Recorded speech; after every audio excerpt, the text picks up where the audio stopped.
Israeli team को gymnastic championship में शिरकत के लिए वीजा देने से इंडोनेशिया ने इनकार कर दिया है। जी हां, बड़ी खबर है।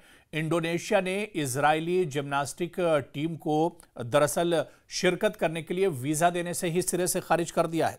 एसोसिएटेड प्रेस के मुताबिक इंडोनेशिया ने इजरायली खिलाड़ियों को जकार्ता में होने वाले आलमी जिम्नास्टिक मुकाबलों में शिरकत के लिए वीजा देने से इनकार कर दिया है।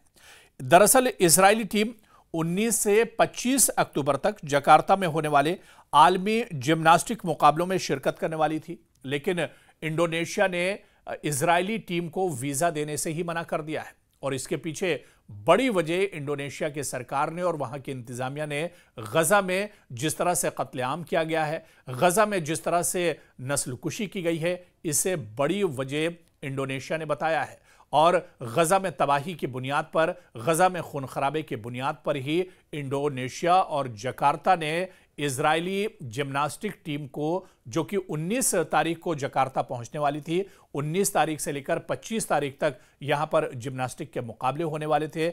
और इस जिम्नास्टिक मुकाबलों में इजरायली टीम को इंडोनेशिया ने वीजा नहीं दिया है, जिसके चलते अब इजरायली टीम इन आलमी मुकाबलों में शिरकत नहीं कर पाएगी। यानी इसे इजरायली जिम्नास्टिक टीम के लिए बहुत बड़ा झटका माना जा रहा है। और इसकी बुनियाद इंडोनेशिया और जकार्ता ने यही बताई है, क्योंकि जिस तरह से इजराइल ने कत्लेआम किया है, इजराइल ने जिस तरह से खून खराबा गजा के अंदर किया है, मासूमों का बड़े पैमाने पर कत्ल किया है, इसके चलते नाराजगी जाहिर करते हुए और गजा के लोगों के साथ एक हमदर्दी जाहिर करते हुए इंडोनेशिया ने यह बड़ा कदम उठाया है और इजराइल की जिम्नास्टिक टीम को वीजा देने से इनकार कर दिया है।